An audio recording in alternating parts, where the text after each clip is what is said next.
Hey folks, welcome to the Social Media Stewards F1 podcast, a place where we will be giving you all our thoughts and opinions on F1 as it happens, or as it's been, as today we're going to be doing our 2025 review.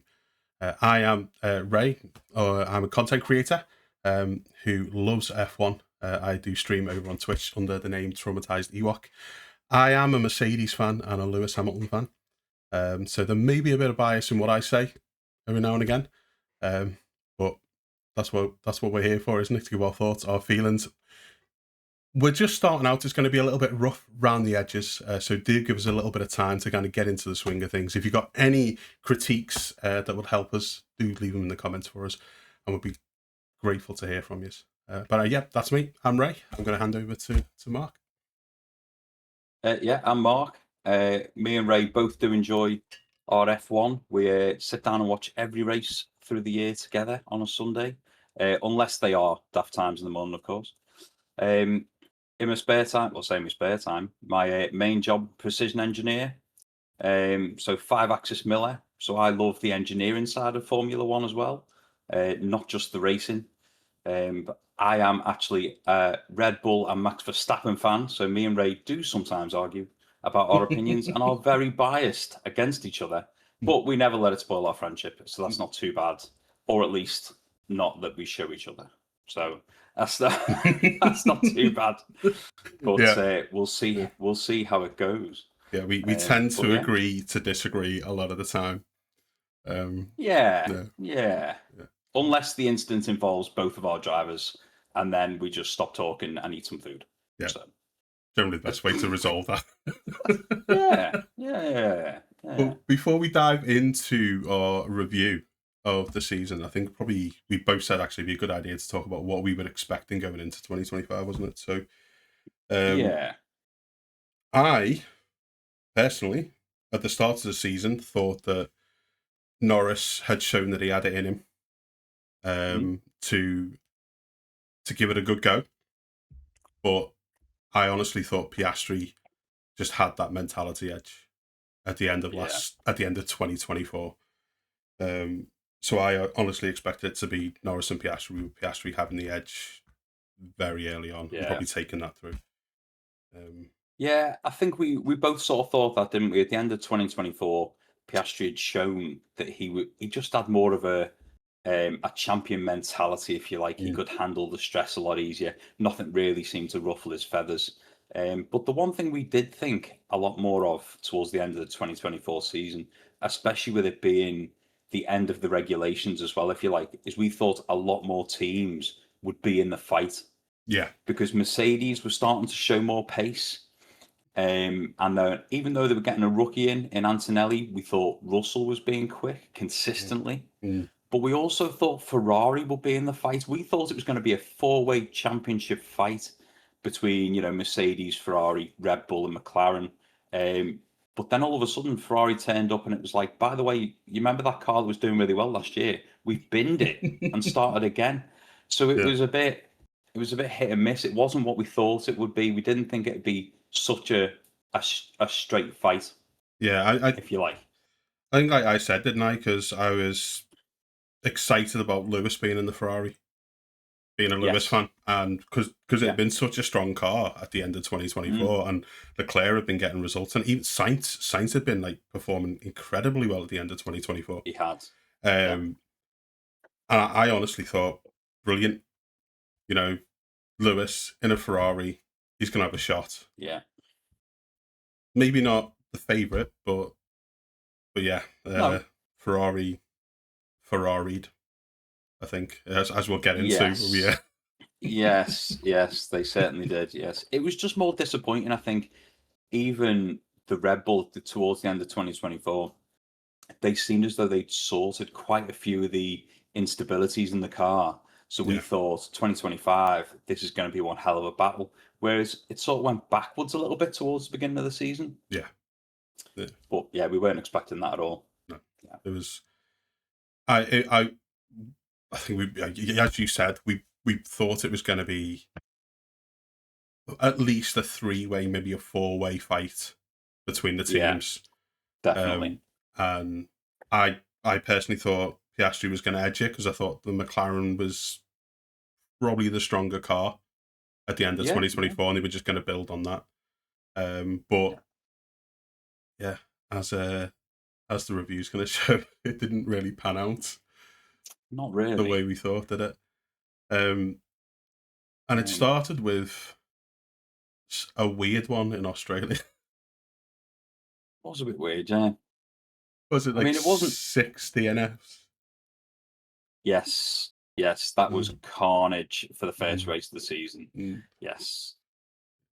But I mean, all in all, it wasn't it was a bad season. There was an awful lot of action, but the majority of the action wasn't towards the front of the pack. No. It was all midfield, wasn't it? Yeah. Especially the likes of Williams just coming out.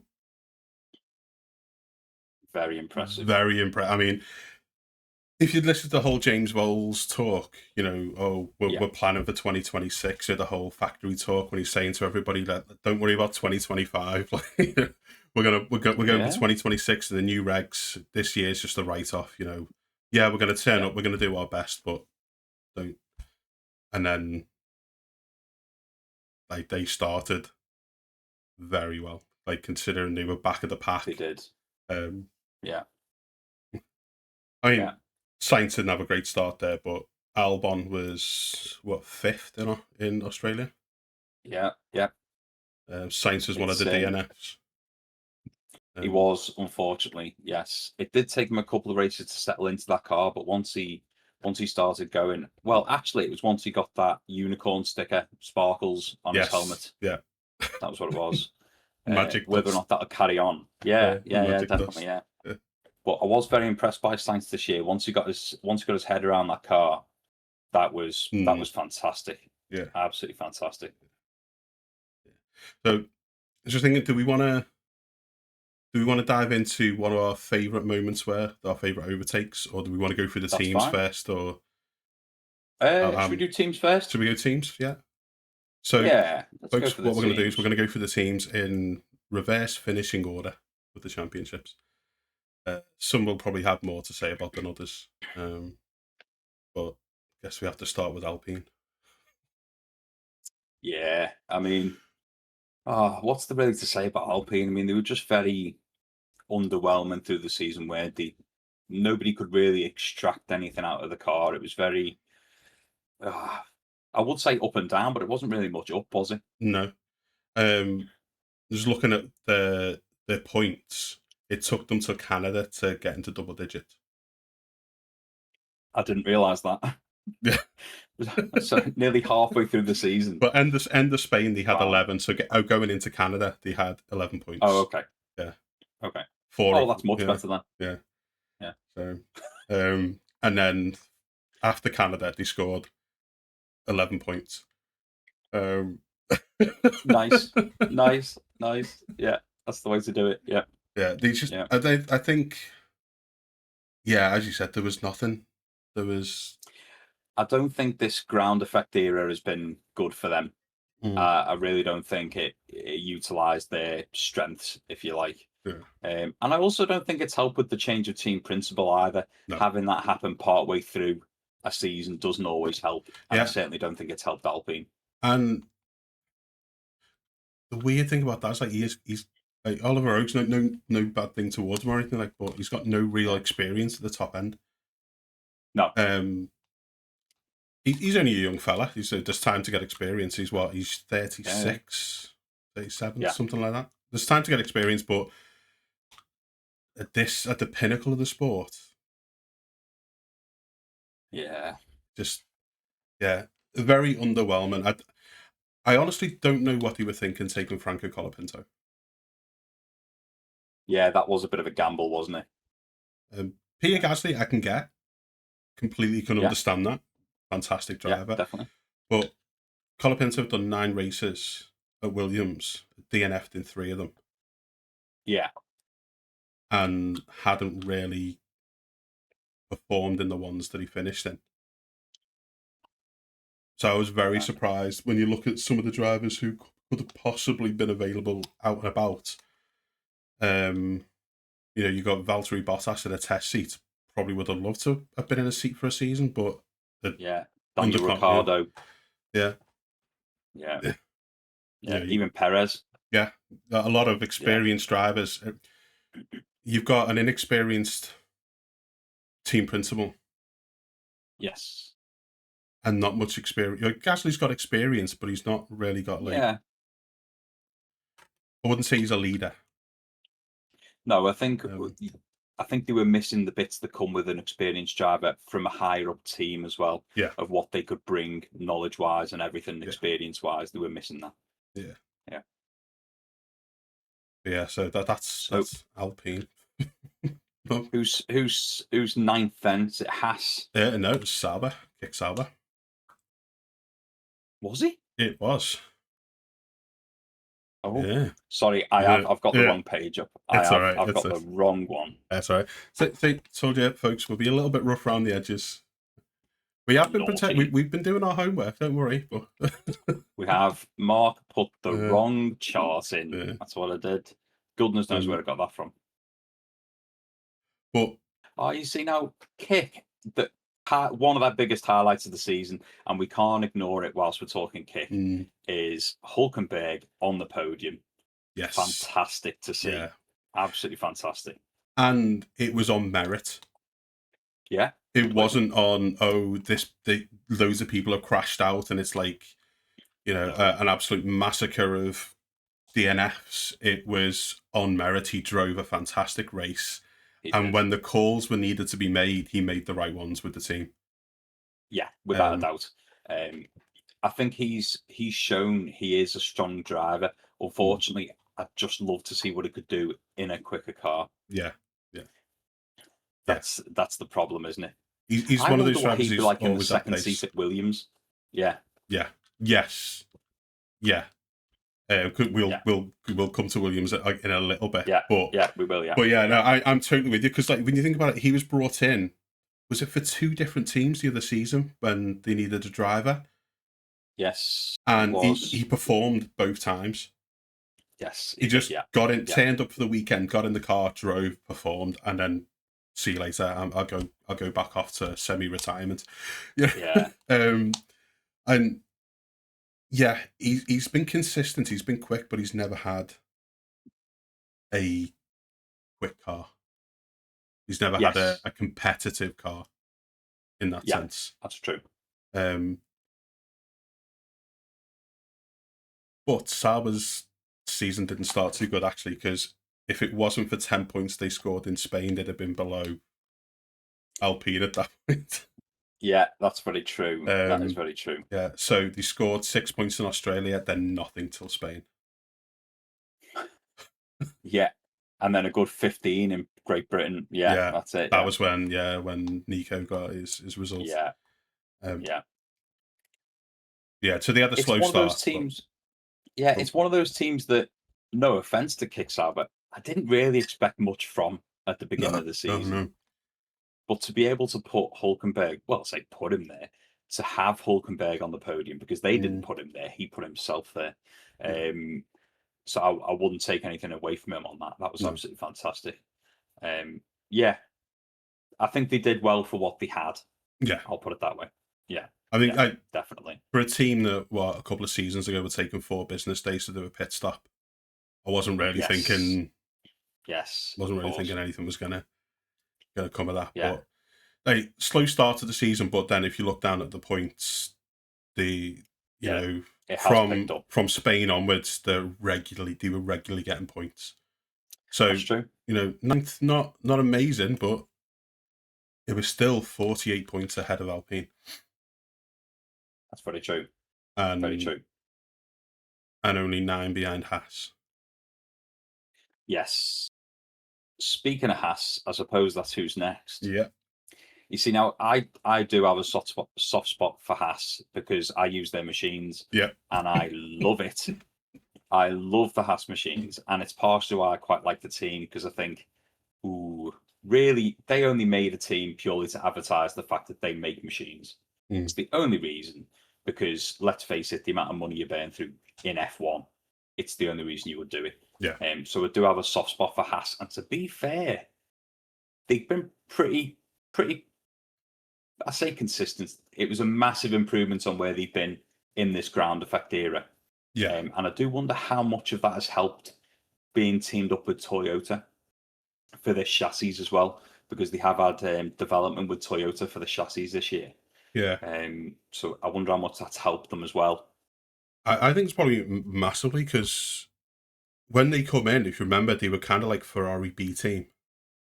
Yes. And then when that kind of ended, they were in like limbo for a little bit and trying to source different parts of the cars from different places. And so having an actual partnership with an established company, an established like manufacturer, yeah, I think that gave them some stability.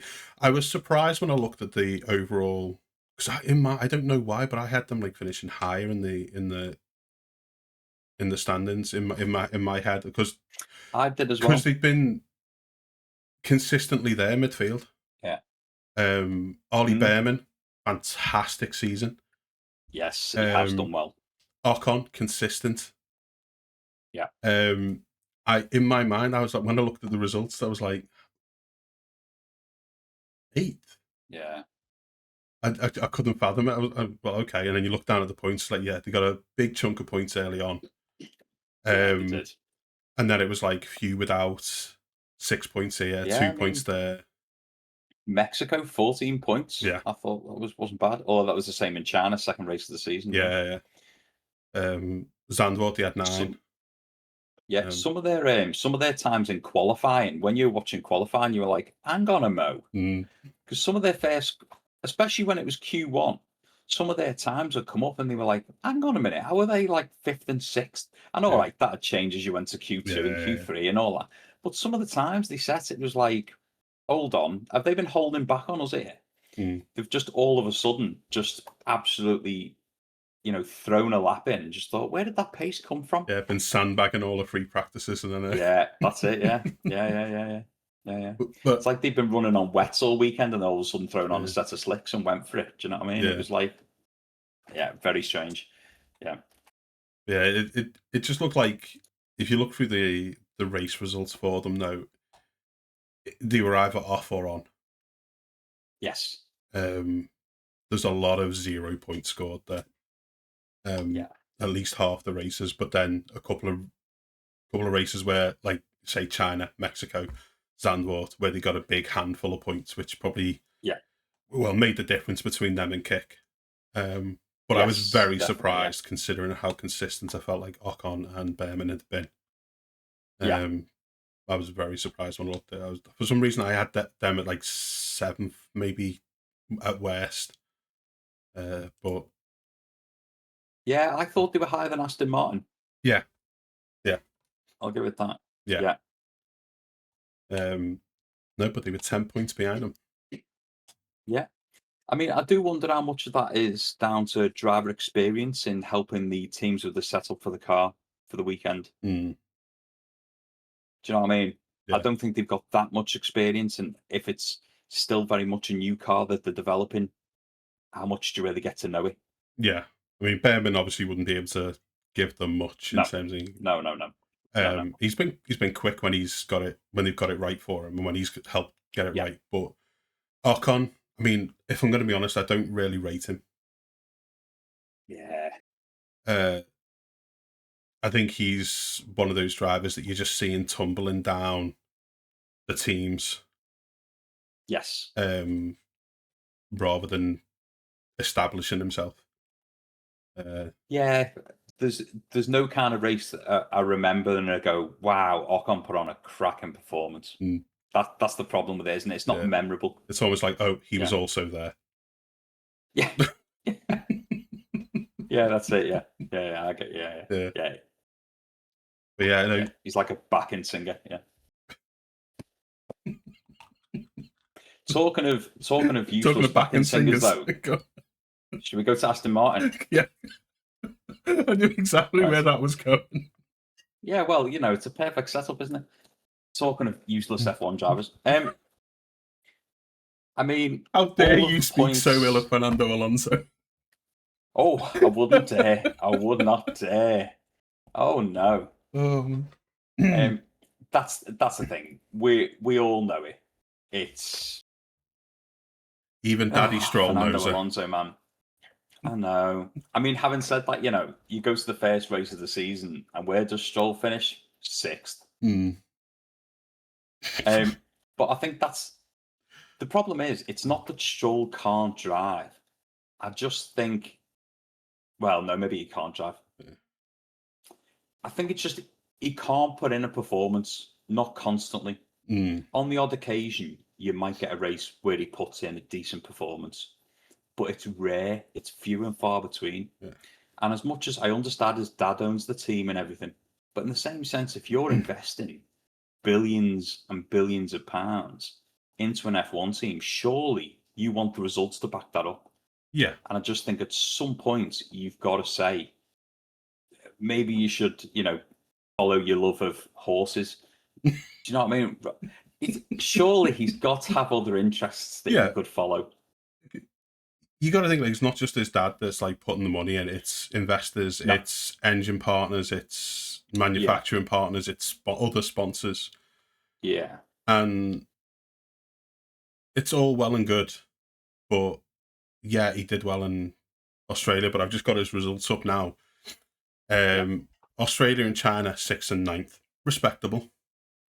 Yeah. And then you see 20th, 17th, 16th, 16th, 15th, 15th, 17th, 14th. You're like, yeah, 1, 2, 3, 6, 7, 8, 9, 10, 11, 12, 13, 14, 15. 15 of his races he finished outside the top 10. 2 he DNF'd. Yeah. If I'm one of the investors or one of the engine partners or one of the sponsors, I'm going, Lance, what are we doing here? Yeah. What are we doing here? He scored 10, 14, 26 points, 27 points out of your 89. Yeah, exactly. And the guy who's just doing it for fun now is carrying the team. I think that's the thing. If you're Jos Verstappen and you bring your son into the team that you own, fair play, because at least he can drive. Do you know what I mean? Yeah. And the fact that you have trained him from a young age, but I just think the experiment's done now. Do you know what I mean? Yeah. Especially if you're going to pay so much money to bring people on like Adrian Newey, and have an amazing team around you to build the best car. You've got Fernando Alonso, who, even though he is in his later years, is still an incredible driver and who can put in a great performance week in, week out. He can get the best out of the car. Yeah. And I just think, surely you've got to start looking at a different driver. You have to, because even if this year, even if 2026, I know that we're not going on to that yet. If you brought in the best car, Adrian Newey hits it absolutely out of the park, because this is well in his wheelhouse now. If he hits this car out of the park for 2026, Fernando Alonso might be able to get it onto the podium, but can Stroll. That's the problem. And I think this era of car, the ground effect era, Stroll cannot handle. Pre that, when he wasn't in the Aston Martin team, he could have a decent race. When you looked at like 2020, 2021, he did have some good races. Yeah. But even then, they were few and far between. Yeah. I personally think I would like to give him at least one positive. I personally think you could put him in the RB19 and he'd still struggle to put it on the podium. Yeah. He hasn't got the racecraft. Yeah. He doesn't have like a racer's instinct. No. No. Which leads to him making stupid mistakes, like going into the back of people when he's got a whole load of track to go through. You know what I mean? And yeah. I mean, there's probably people who agree with me here, but he very much comes across as the rich boy.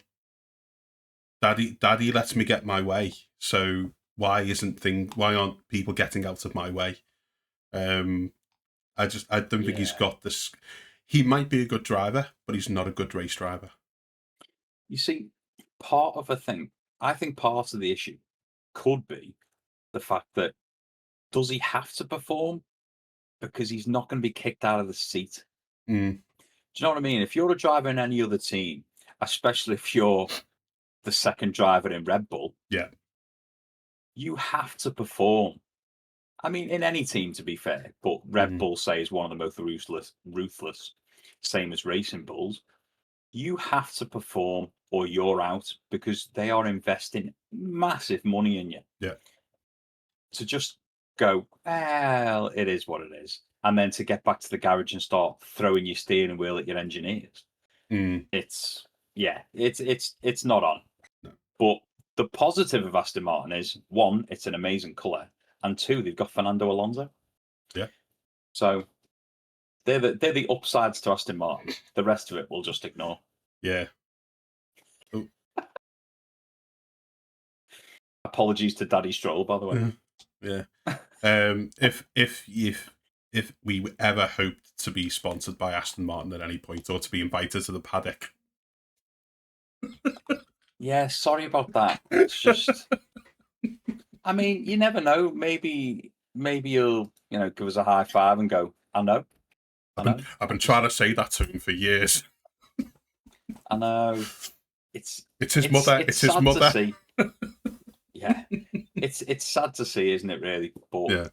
Unfortunately, what are you going to do? It's one of it's. I mean, there's always been paid drivers in F1 who are kind of safe, and you can kind of go, I get it because that team needs a bit of money, so they brought in a paid driver. But this is a scenario of we haven't bought you a seat, we bought you a team.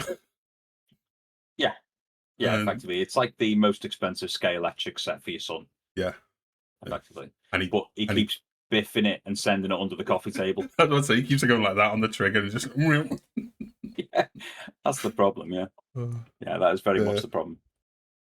But yeah, okay, let's move on. Yeah, let's stop digging Stroll here.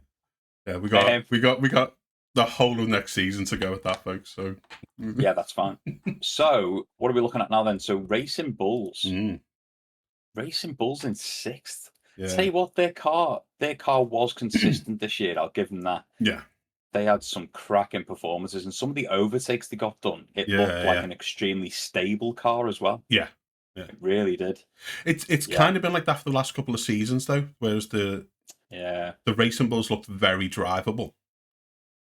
Yes. And then the Red Bull just wants to kill anybody who gets in it, unless they're Max Verstappen. But we'll kind of come to it. I think the Racing Bulls almost seems like it's the learner car for the Red Bull, isn't it? Yeah. It's like we're going to lull you into a false sense of security. Yay, I can drive the Racing Bulls. Oh, hang on a minute, the Red Bull's completely different. It's like learning in like a Fiat 500 and then being put in a Ferrari Enzo. Yeah. It's almost like that. It's like, oh dear, you never warned me. Yeah. But they were, as you say, they were solid. They were consistent. I mean, they weren't scoring big points early on, but they were scoring points. And I must say, Hadjar, very impressive. Very, very impressive. It's no wonder that they've now upgraded him to Red Bull. Yeah, he had a rocky start. Yeah. And it looked like he could maybe have a bit of a wobble, but I don't know what was said behind the scenes, but he got it together and he performed in that. He did. And he deserves the promotion. Absolutely deserves the promotion. I'm just worried for him. Yeah. I do hope it's not. I think part of the problem is you see these drivers who outperform the Racing Bull, if you like, and sort of you think, wow, they've got some potential. But then if they can't get to grips with the Red Bull, they're never seen again. Yeah. They just disappear. It's not even like they get moved to another team a lot of the time. It's just, oh dear, do you ever remember that driver from 2026 who went to Red Bull? No. I mean, obviously we'll come to Red Bull in a minute, but I do hope that the roundabout of seat changes that's been happening there helps to give drivers like Hadjar the opportunity not just like 5 Definitely. races in, Yeah. pack your bags. Because it does feel very Yeah. ruthless over there. But Hadjar, fantastic, and he deserves a season, not Yes. like a few races. He deserves a season there to really Definitely. pick up. But the Racing Bulls were solid. Yeah. They didn't really put a foot wrong. They just didn't have a uber competitive car. No, I mean, you've just got to look at the races. So what we're looking at here, Monaco, 12 points. And then you've got 8 points in Austria, 15 points in the Netherlands, Mm, 11 points in, what's that, Azerbaijan. mm, When they scored double digits. You'd have the odd 5 and 4 and 8. yeah. But they were, if they did it together, if Yeah. that makes sense. Yeah. And both performed well together. I feel like Lawson struggled more, Yes, but I wonder how much of that was a knock in confidence.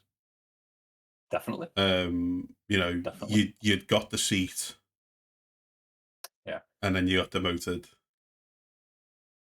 Well, I think part of that is if the Red Bull and the Racing Bulls are so colossally different, to go into the start of the season and then all of a sudden go, oh, off you pop into a different car.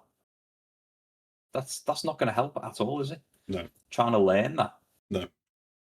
But like you say, when they were in the points, it was both, like, generally both of them in the points. Oh yeah. I think, like, what was that, 6th overall? Yeah. Like, probably would have expected to be higher. I reckon they thought they were going for 5th or 6th with Aston Martin. Yes. I think Yeah. at the start they'd have probably thought 5th or 6th will be there with Aston Martin. Yeah. That'll be so 6th isn't a bad result for them at all. No. But I think they would have thought if they were beating Aston Martin, they were finishing 5th. Yes, definitely. Yeah. Which brings us on to the surprise 5th, Williams. Yes. And I'm absolutely made up for them as well. Yeah, me too. Me too. Complete surprise. I mean, since James Vowles has taken over Williams, I just think his entire approach has been fantastic. And I think it helps. Most team principals who come in, they instantly go, well, I'm going to lead our team into a world championship. We're going to have a constructor beating car and all this. And you're like, really? Are you sure? Yeah. Whereas he's done exactly what he should have done and gone, hey, listen, I'm new to this. I'm not a pro. I'm approaching this from, we need to build and. Oh, I think you just muted your mic, bud. I have just muted my mic. Sorry about that. It's all right. It's because it's touch rather than a button. First mistake, we'll take that. Yeah, I think he's been very logical and he's been very realistic, which isn't something you hear in F1 very often. Yeah. You know what I mean? Because you ask drivers at the beginning of the season, you say to Stroll, what's your goal for this season? World champion. Oh, shut up. Yeah. So James Vowles has come in and said, we are going to make mistakes. We are not aiming for a podium. So the fact that they have made great strides with that car, not only is it a boost to him, but to his drivers and the entire workforce working at the team. How much is that going to pick them up? Oh yeah, back in the factory. Do you know what I mean? You've been told, don't worry about this year. We're aiming for next year. Whatever happens this year happens. Yeah, we're gonna turn up. We're gonna try and compete, but don't expect anything. And as you say, the way James Walls has done that.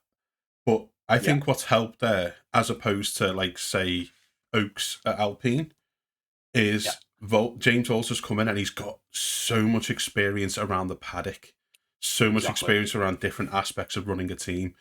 And yeah, he may not have been a team principal, and it's his first time coming into that role, but he's got all this experience that he can kind of pass down to everyone, which, that's it. even if the team's like dead last, like Williams, where we're feeling like kind of, well, we're out of this completely. Having that approach, you're going to be like, you know what? I'm going to pull up for this guy. Yeah. I'm going to give it everything for this guy, whether you're in the factory or whether you're, in the pit crew. You're going to be like, you know what? He gets it. he's not putting any undue pressure on us, Yeah. and the results have shown for themselves. And I think it's more about the team dynamic, Yeah. than anything else. They've Yeah. obviously You put a see, very good car together with oh yeah, whatever definitely. they Yeah. had to kind of scrap together at the factory. Yeah. But Yeah. and Sainz was a wonder signing. He was. He was. Yeah. Definitely. See, one of the things I think that has helped with James is you don't really get to see much of the background of what happens, but especially when you saw it on the likes of Drive to Survive, say, Mm. and you had those new investors come in for Williams before James came in. Mm. When you see their approach and the way they're talking to the team, having their little press conference and all that, it was almost as though they've come in and gone, we've now brought you this massive brown envelope full of cash. You can now win the constructors. See you Mm. later. Let us know when the results are done. Yeah. As if they've just put something in the oven and put a timer on Mm. and just gone, right, that's it. Mm. Whereas James has come in and gone, hang on a minute, I'm going to bring real world experience, maybe not as a team principal, but he's done a lot of other roles. I'm also going to encourage one of the best drivers on the grid to come with us and help us on that journey. Mm. And it's going to take time, it's going to be painful, but we're all in it together. That's the big difference, isn't it? Yeah. Yeah. He hasn't just turned up as a venture capitalist and gone, by the way, I've got a hedge fund over there and I've now got the sticker of my company on the car. Of course, we're going to win. Yeah. That's not how it works. No. But yeah, the getting Sainz was absolutely fantastic. At first, I'll be honest, when I heard Sainz was moving to Williams, I kind of thought, really? Mm. From Ferrari? Yeah. I was like, But that no, can't be the only seat he's been offered. That no, can't be the no, only no, seat no, he's no, been offered. no, But no, no. then I think he even said himself, didn't he, that after sitting down with James Bowles, he was like, yeah, I'm in. Yeah, yeah, I'm in. definitely. And the form he finished 2024 with Ferrari, Oh, yes. like he was driving better than Oh, Leclerc. yes. Oh, he was, I, yeah. I assume people at Ferrari were wondering if they'd made the right choice at that point. Yeah, And definitely. that was the best signing they could have hoped to have made Yes. of all the Yes. available drivers, and Yeah. it just shows in the results that he personally picked up for them. Yeah. I mean, weirdly, he finished behind Albon in the drivers thingy, but you look at part of that was he had a lot of DNFs. Yes. Not his fault a lot of the time. No, no. Some of it's just the car. But 2 third places, a bunch of top Oh, 10 yeah. finishes. Yeah. Just consistently good. Definitely. Definitely. And it's weird that he finished behind Albon because I don't think Albon had a good season at all. It sounds for me it's weird saying it that way. It's like, Yeah. yeah, he finished a couple of points ahead of Sainz, but I never once during the season thought, hey, tell you what, Albon's having a good race. Yeah. Albon just consistently finished in the points. Might Mhm. only have been barely, but that makes Mm. a big difference when you've got Yeah. Sainz who's having a couple of DNFs, isn't it? Yeah. I mean, he did have a chunk of DNFs himself, but Yeah. you look at the back end of the season for Albon, and between was that Imola and or was it Monza? No, between Monza and the end of the season, he only got 9 points. Yeah. Yeah. Really good, like first half of the season, as you say, consistently in the points, but then he Yeah. just dropped off. I think maybe because the start of the season feels so long ago for me in my head, it's like, well, Yeah. I think what's made it there is while Sainz got a couple of, he did get podiums and things, but when you look at Albon's, he's got what, just first race, fifth, and then right, you've got a seventh, ninth, 12th, ninth, then you got two more fifths. And then down here you got a 6th, another 5th, a 7th, and you look and go, it's those ones that have all added up. Yeah. Sainz's ones were memorable because he got it on the podium. Yeah. That's the issue, isn't it? If when the drivers aren't on the podium, they might have had a cracking race, but it's not like, oh wow, I didn't expect to see him on the podium. And I think as well, is Sainz's qualifying.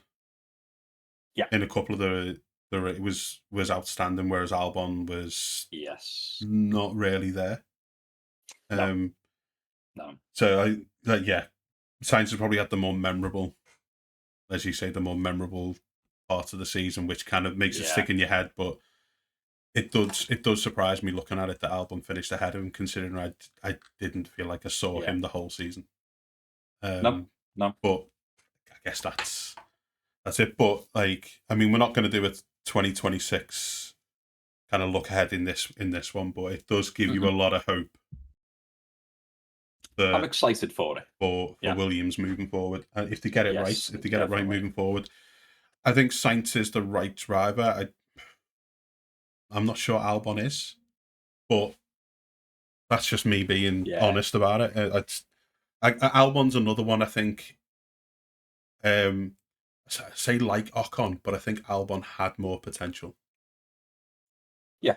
But he's another one that I feel like has just kind of tumbled down the teams a little bit. Yeah, I think he's lost a little bit of his confidence. Yeah. I think we'll have to wait and see what next year's car looks like to see if he can regain some of that.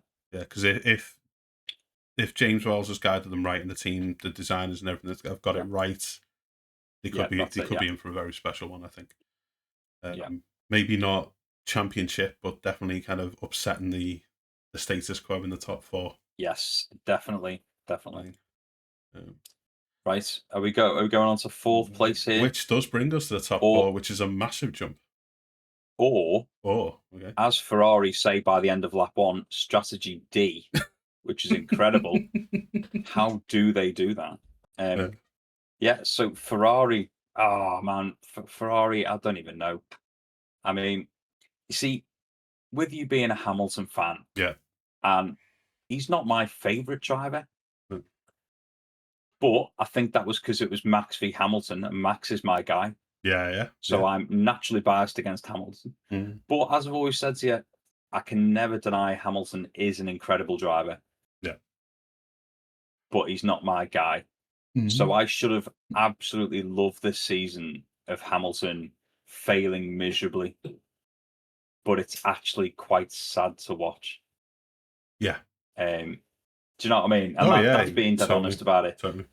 And I think seeing what the Ferrari was like at the end of last year, coming into this year, why on earth they changed 90% of that car is absolutely beyond me. Last year they were fighting for podiums. This year they were fighting to get into Q3. Yeah. How? Yeah. All right.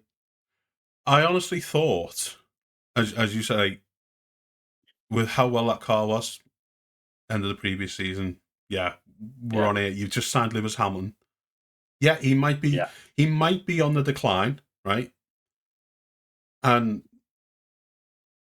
he is. You know, he's getting up there in age now. You lose a little bit, and I don't think he's been the same since 2021. We won't go into that, but I don't think he's been the same since then. But I still think a 95% Hamilton is better than most of the people on the grid. But he hasn't even been 95%, and I think a lot of that has been, well, no one listens. He's come from Mercedes, where if he got out the car and went, we need to look at this, this, and this, the Mercedes mechanics and engineers were like, right, okay, give us your notes, give us your thoughts, give us your feelings. And then they'd work it out, and then they'd make that car quicker. Yeah, definitely. Whereas he's getting out the Ferrari and he's going, right, we need to look at this. And they're going, no, it's a Ferrari. It's that whole Niki Lauda, like, it's a box of like, and that's it. And no, it's like, no, can we look at this place? Like, I'm a 7-time world champion. I've won multiple drivers and constructors championships with one of the most successful teams on the grid. Can we just look at? No, it's a Ferrari. Yeah. And I was like, no wonder halfway through the season he kind of just went, nah, all right, I'll just phone it in. That's kind of what it I felt like. know. He just phoned it in after that point once he realised he was getting no Yeah, feedback from them, no kind of yeah, collaboration from them. definitely. And it makes me feel for Charles Leclerc. Yeah. Like, it's almost like, it feels almost like a hostage situation. Yeah, I know what you mean. I think part of my biggest frustration with Ferrari is even when they're being interviewed, not necessarily the drivers, but Fred Vasseur and people like that, when they're being interviewed, it's not like they can ever just go, "Do you know what? We got it wrong this weekend. Mm, We got it wrong." yeah, And they can just never admit it. And I think, why? mm, Do you know what I mean? Why can't you just admit that you got the strategy wrong, yeah, or that it was, the car setup was wrong or whatever? yeah, Why can't you ever just admit that? That's one of the most frustrating things I found with Ferrari this year. yeah. And even when you hear the frustration with Hamilton speaking to his race engineers, and they're not even giving him the feedback he's asking for, and you think, if you're going to pay that kind of money for a seven-time world champion, why wouldn't you listen to them? Yeah. It makes no sense, no sense at all. And it's not often I compliment Hamilton, but if I had him on my team, you would take every niblet of Mm, advice that man would give you. Of yeah. course you would. But you Of just course look you would. at it, makes no sense, but it makes a lot of sense of the last 10, 15 years of Ferrari. Yeah. Yeah. Because how many multiple world champions have they signed Yeah. and then delivered nothing? Yeah. They signed Alonso, give him nothing. He wasn't on the decline when he signed. He signed Vettel, give him nothing, and he wasn't on the decline when he signed. Yes. Lewis, you can say yeah, he's on the, but I still think he's quick. I mean, he won the sprint race, and I thought, you know what, the car's got a bit of something. The car's got a little Yeah. bit of something, but then that Yeah. was the only glimmer of hope in a season I, full of despair. I don't think Lewis is on the decline, if I'm honest. I don't. I think if you had Lewis in one of those McLarens, that would have been a fight for the championship to the death. Mm. I don't think he's lost it. I think um he's lost a bit of hope in Ferrari. I don't think he's lost his skills as a driver. Oh no, I think it's almost like they're just laying dormant. It's like Fernando Alonso. If you put Fernando Alonso in one of those McLarens, he would be contending for that championship. yeah, It's like that, isn't it? yeah. I don't think he's lost it as a driver. I think he's just in a bad situation and it's Mm. beating him down. Yeah. And I feel bad for him. Yeah. I think, like I say, I do think 2021 had an impact, and Yeah. then the Mercedes car the year after that didn't help, and The now, zero pod. yeah, and then this, and he's definitely not firing on all cylinders. Yeah. He's definitely, and he was definitely phoning it in for the rest of the season. Like once he got to a certain point when he realised that Yeah. there's going to be no collaboration, he was right. Okay, well, I've checked out now. Yes. And you could Yeah. see it in the qualifying. You could see it in the races because like he wouldn't be going for normal opportunities that he'd normally take. Yeah. He was quite Yeah. content to Completely agree. follow people around a lot of the time. And you're like, Yeah. that's not the kind of the killer instinct that got you 7 world Mm. championships. You know, Agreed. you're almost like you've got no confidence in the car, you've got no confidence in the team, and as you say, you know, you're on strategy D by the time you've finished the formation lap. Yeah. And you're saying to them, and this is for Leclerc as well. You're saying, why are we changing strategy? And they're just going, oh, because the dice said so. It's, Yeah.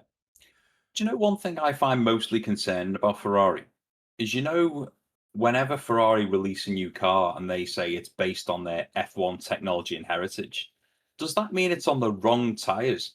yes, I've always wondered that. I'm just yeah, like, what does that mean, that it doesn't handle properly and you put no, it on the wrong tires for the wrong weather? no, no, Hmm. Or that you don't listen to your drivers for what they want in a car? I just think, no, maybe you shouldn't base it off your F1 car. no. Maybe you shouldn't. But luckily, I'm not owning a Yeah, Ferrari, so they can't tell me off for saying that. But I mean, I know a lot of like conversation there has been about Lewis, but I genuinely do feel for Leclerc. I mean, Yeah, you look at the points. Ferrari 398, which is a lot of points. It's a big jump up from yeah, yeah, Williams yeah. 137. But you'd expect Ferrari to be up there, fair enough. But Of course, would. regardless of like what clowns are on the pit wall. Of course. But you know, Charles signed this, what was it, 7-year contract when he left from Alfa Romeo, and he must have Yes. been so full of hope. Of Like course. his inner child must be crying Yes. because Definitely. he obviously thought it's Ferrari, it's pedigree, it's an Yeah. opportunity at the championship. They've shown glimmers, and the way like Lewis has come out going, oh, we need to talk about this, we need to talk about that, and Yeah. Charles doesn't really, and I wonder whether it's just been beaten out of him over the length of his contract. I would have thought He so. just knows the way it is now, so it's I'll just shut up and drive. Yeah. And he has a little Well, complaint over the radio, but then the moment he's out the car, it's towing the press line. It feels like. yeah, I think he's got 1 year left at Ferrari now. Contract Mm, ends end of 2026, and I certainly don't think he'll renew it unless that car's an absolute rocket yeah, beginning the next season. yeah. I But think I don't think he'll he's probably renew it. eyeing. There's a couple of seats he's probably eyeing up. I I would would have think. thought so. Yes, Um, without a doubt. and I do think if it's another bucket of bolts, we won't see Lewis after 26.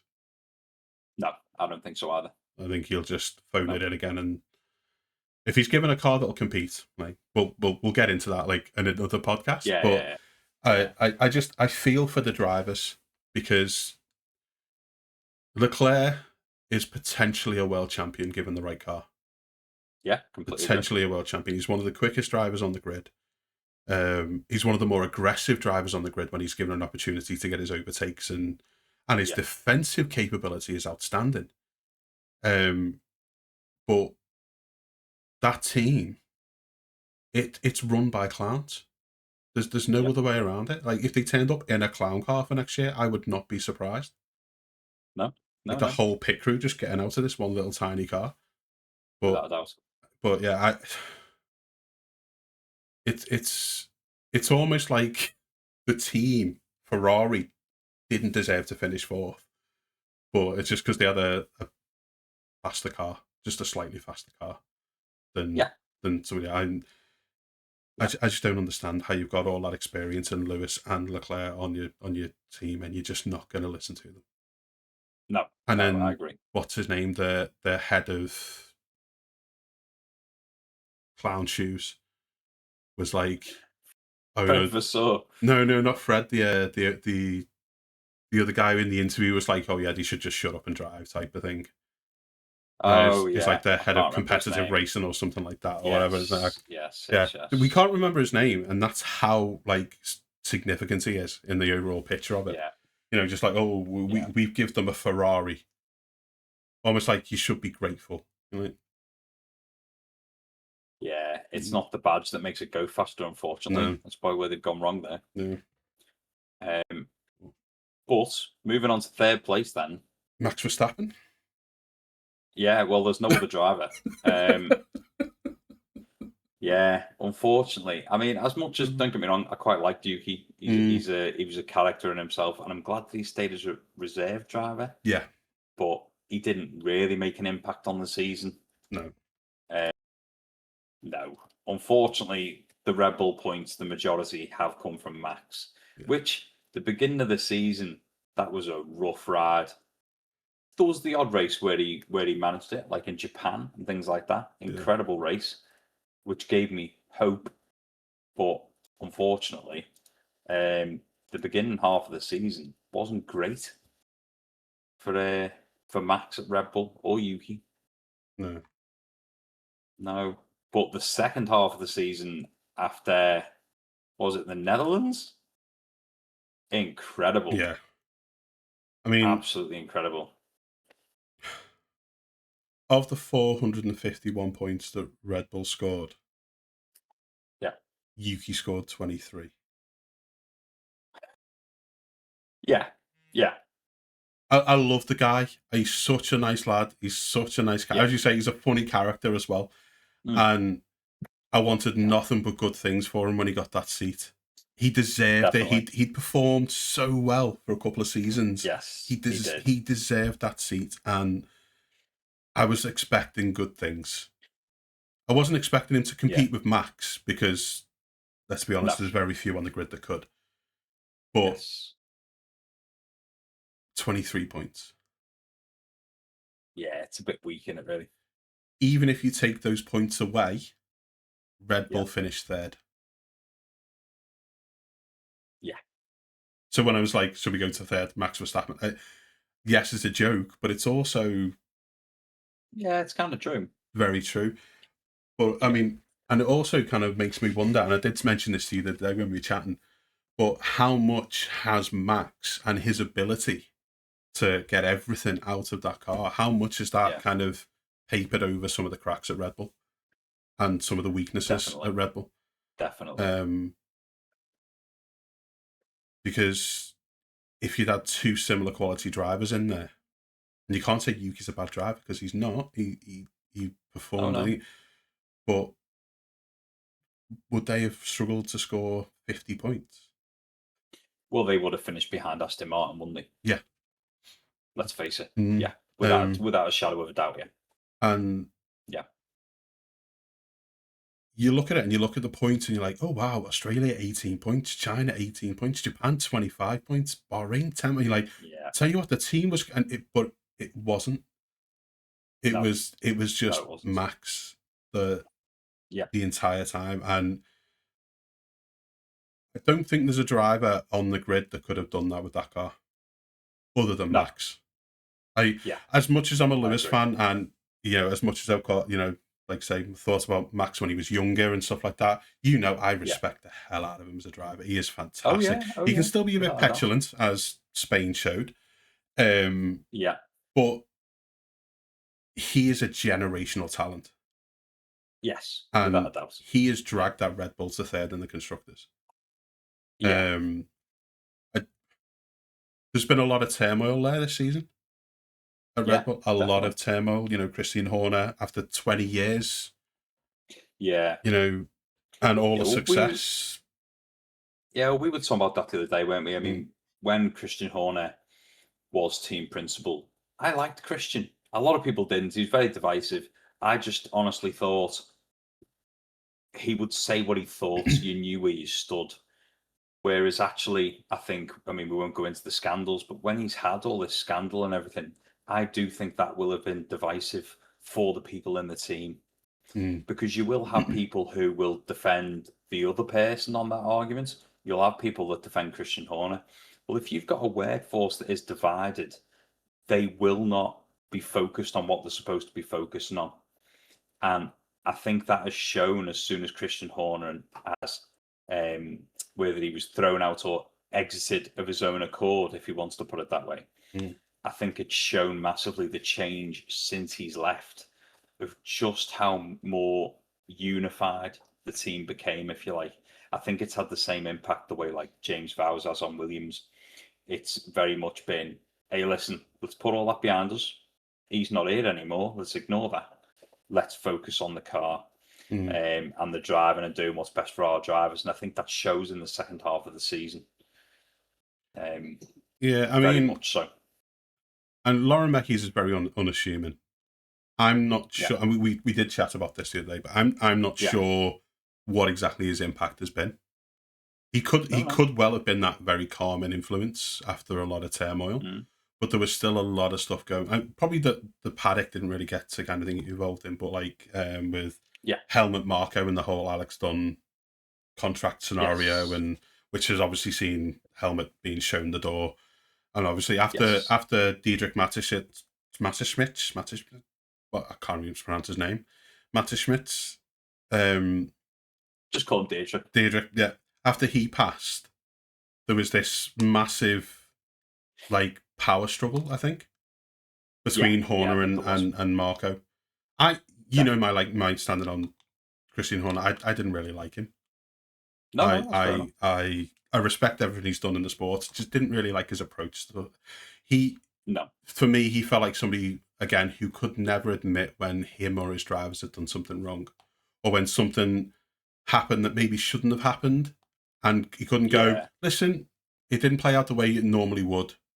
We gained the advantage of that, or or my driver did do something a little bit stupid and take that guy out. It was silly. I mean, it was always like, oh no, he's a saint. Do you not see his halo? That was Horner's, and for me, it was like I'd have a lot more respect for you if you just went, yeah, he messed up, but we've had a word, we're moving on, and you're like, okay, but he could never do that, and that was my problem with him.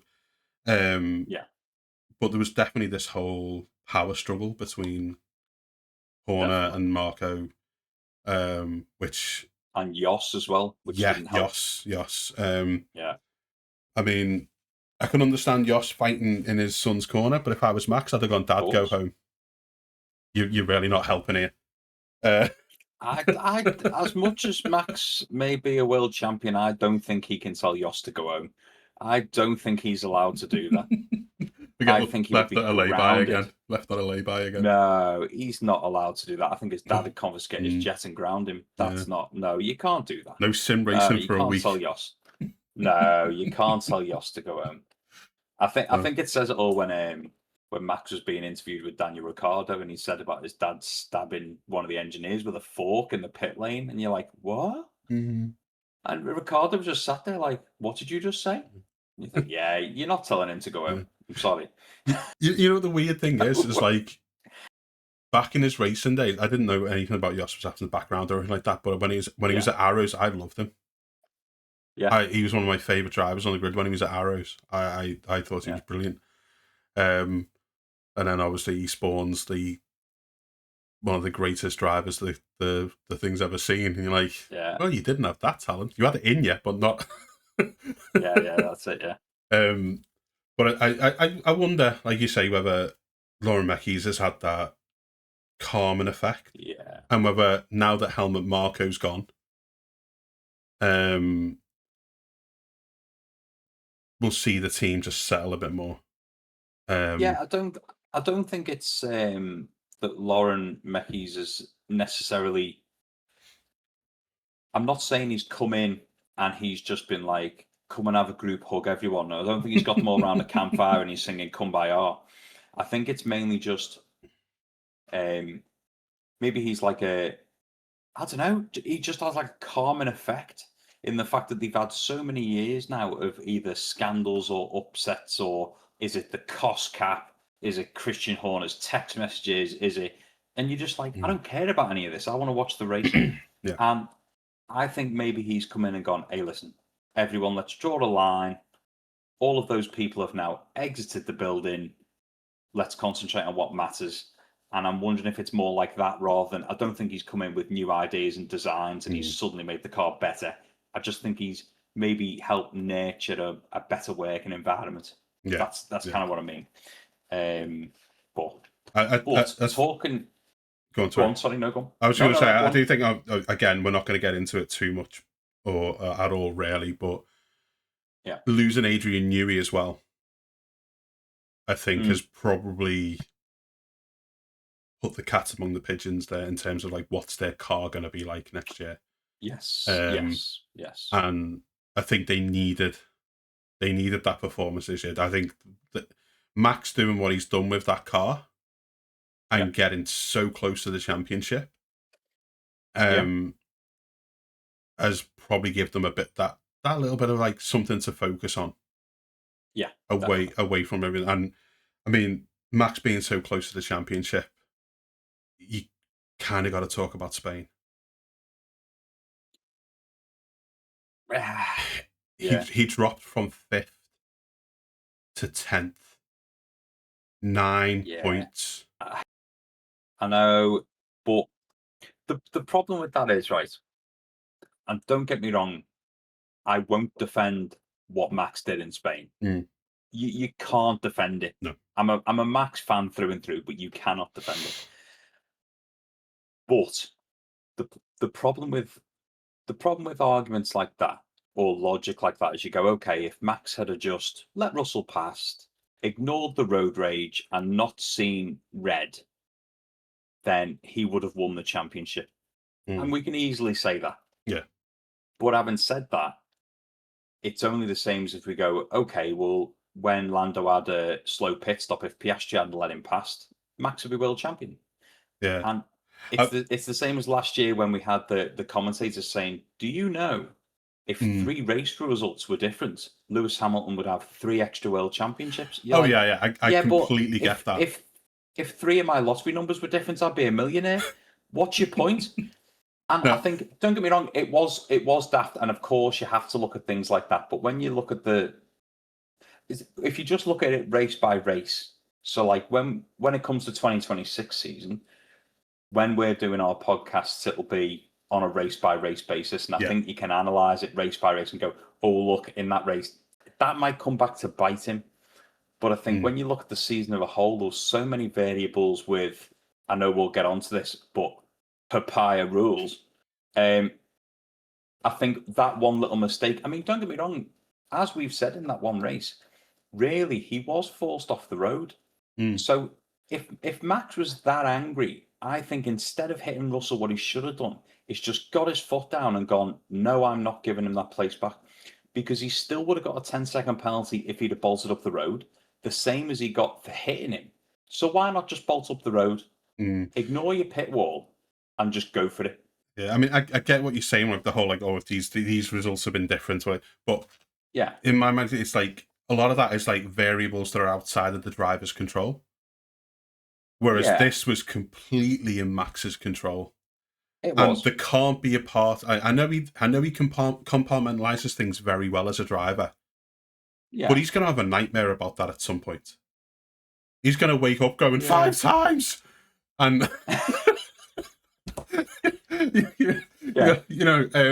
So all the other stuff like, oh, if this person's engine hadn't blown, or if that pit stop had been half a second faster, but it was completely in his control, and all he had to do was let him through and just follow him. And, I get that. I look at it, I'm like, it's what I was saying before about his petulance just showing through a little bit. That was young Max. And I thought we'd seen the last of young Max. He was a little bit emotional, a little bit petulant. He'd become a bit more cold, a bit more clinical, and a bit more focused. And I was genuinely like, oh, really, Max? Yeah, I was the same. And just 9 points. Yeah, I know. And it's gutting, but that, as you say, it's just the way the season plays out. Who knows? He could have had those 9 points, have been that much closer, and not taken a risk or two down the line because of course. But I mean, that's the thing, isn't it? Because I'm a Max fan through and through, and even when I saw that, I mean, we were sat next to each other on the couch watching it, and it was like, oh, come on, just like, what did you do that for? And it's frustrating because there was no need for it. Do you know what I mean? I just thought, oh. And don't get me wrong, I don't want to sound like one of the questions after the race, and it was like, oh, but what about the poor little young fans, watching this? What impression it will give them? And you're like, no, don't be so stupid. I'm a driver, only on the normal road, not like an F1 driver. We all get road rage. Don't act like you don't. Do you know what I mean? You're just like, but there was no need for that. And I'm sure he does regret that. But what can you do? Yeah, it's just one of those, like, when you look it. I guess at the time the car wasn't that great. He'd been getting some results, but McLaren were bolting, and you're probably thinking, nah. But then second half of the season, you're like, yeah. You see, I also wonder. I know that he was already fuming because they said, "Oh, would you like a brand new set of tires?" And they brought him in, and then went, "Oh, by the way, the hards." Yeah. And you're just like, what do you mean the hards for 6 laps left in the race? And they're freezing cold. And you know what I mean? You sort of think, so he was already cheesed off with that. Yeah. And then I think it was a build-up of things, and then obviously being told, let Russell through when he didn't really need to. And yeah, did it come through like there was actually no steward's call on that? It was just, well, no, we weren't going to penalise you for that, but you just hit the guy. Yeah, exactly. Yeah, But because yeah, he it had definitely been was a forced off the road. full on build. I totally, and Yeah. I mean, I have to say, yeah, you've got to give an award to GP. Yes. The way he Yeah. handles Max, Yeah. I Definitely. think is phenomenal. The relationship they've got there, and whatever's going on with GP at the moment in his home life. Now, obviously, we do wish him the best and Yeah. all of that. Of course. Yeah. He's such a good guy, and like, but that partnership between those two, I think, Oh, incredible. it's Lewis Bono, Yeah. that kind of engineer racer relationship that you've got to have if you want someone who's going to potentially bring in race wins, Yes. world championships. But yeah, Max scoring that many points for Red Bull and 102 points. Like he had to chase down. Was it 104 points he had to chase down? He got 102. 104. 102. Yeah. That was the second half of the season. His driving was absolutely incredible, Yeah. and I know Lando won it, but he must have been cacking it. Oh yeah. Yeah. He's got to have been. He's got to have been having Max chasing you down. But Mm, hey, he did a good job. yeah. But I think that brings us on to second place It does. Mercedes. in the constructors. Mercedes. Hey, I'll tell you what. I've enjoyed watching Antonelli. Oh yeah. Tell you. Yeah. Oh yeah. Rocky start, like a lot of the rookies this Yeah. year. Oh yeah. And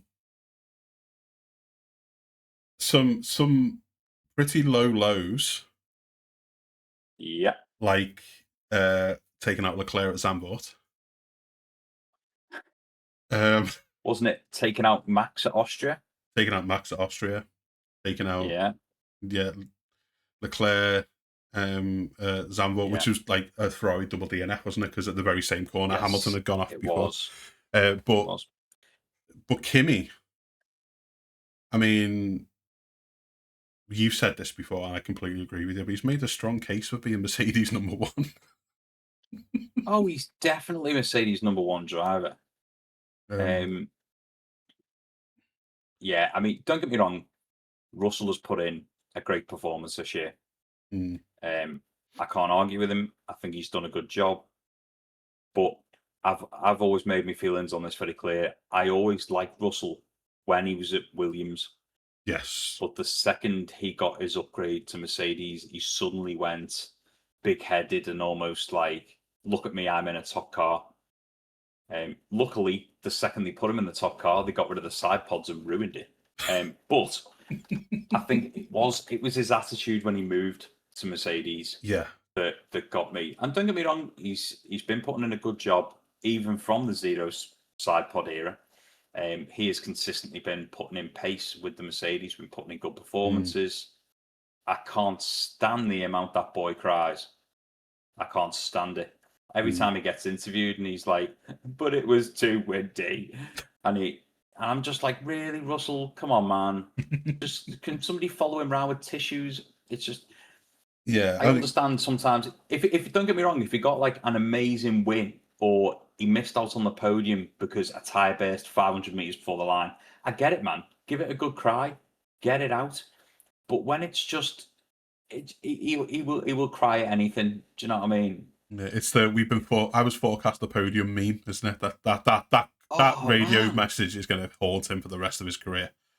We were I've never forecast the seen that weather podium. forecast. No. Yeah, I mean, never.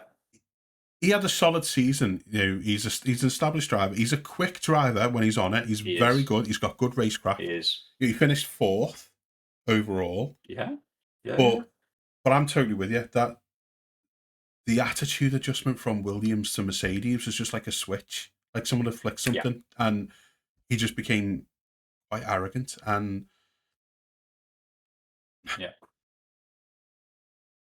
and I part of it was probably he was going from the worst car on the grid to the car that had just won multiple constructors championships back to back and all that, and expected a shot at the championship and got whatever it was that Mercedes decided to put out on the grid.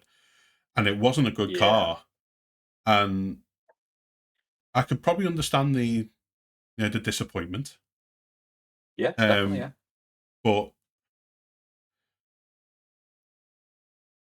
See, I think coming from the bottom team, I think that was partially Russell's biggest downfall, but also his greatest strength. Because I think you're completely right. He thought, I'm going to Mercedes in 2022. They missed out on the championship in 21. I'm going to put that right, and I'm going to be world champion in 2022. Obviously, he didn't expect a zero side pod. Nobody did, because it was stupid. But I think because he came from that bottom team, he had a better handle on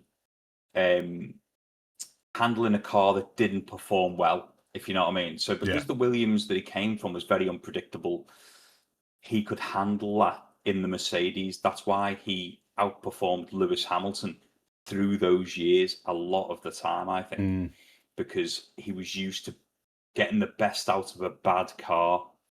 Whereas I'm not saying this is a dig at Hamilton, but he was very much used to being the fastest driver, but also in the fastest car. Yeah. I think as well, like, I think the Mercedes said themselves, like, Lewis at one point in the season has transitioned into kind of research mode for them. Yeah, of course. Yeah. Which, being the more experienced driver, you kind of want that. Yeah. Like, the car's not going to win anything, but let's get the most out of the data that we can. Yeah. And outperforming Lewis probably got George thinking, yeah. And he said it himself, and he go, oh, in so many of the last so many seasons, if you'd outperformed Lewis, you were champion. And you're like, yes. Yeah, but you weren't. Yeah. Yeah, that's exactly it. And you didn't really outperform him because he was going full tilt all season. And don't get me wrong, I think he's a fantastic driver, and he had a good season. Best of the rest in a sense. But if you're to weigh up his potential, and he's been in it for a couple of years now against Kimi's potential. Yes. If you ask me to pick which one of them is going to have a shot at a world championship before the other, I'd say Kimi. Yeah. I think I would say Kimi. I think some people will probably disagree and come at us in the comments or whatever, and all for it. I'm all for the conversation, because this is what it's all about. Yeah. It's all about opinions, isn't it? But I think Kimi's got something special about him. Where would you stand on this theory, right? So if you've got the top four drivers, so you've got what? Lando, Max, Piastri, Russell. Yeah? If you put them all in an equal car, so say the McLaren, you put them all in a McLaren and let them race, I reckon your order would be Max P1. Yeah. Piastri P2. Yeah. Russell P3. No. Lando P4. Really? Yeah, I would say Lando's got more about him than Russell. Ooh. I'd say Lando's got more about him than Russell. I don't know. I reckon if Russell had a cry before the race, I reckon he'd be faster. Got it all out of him. Yeah. I would totally agree. And I know people will say, "Oh, but Lando and Oscar are in the same car this season." Yeah, we'll get to that.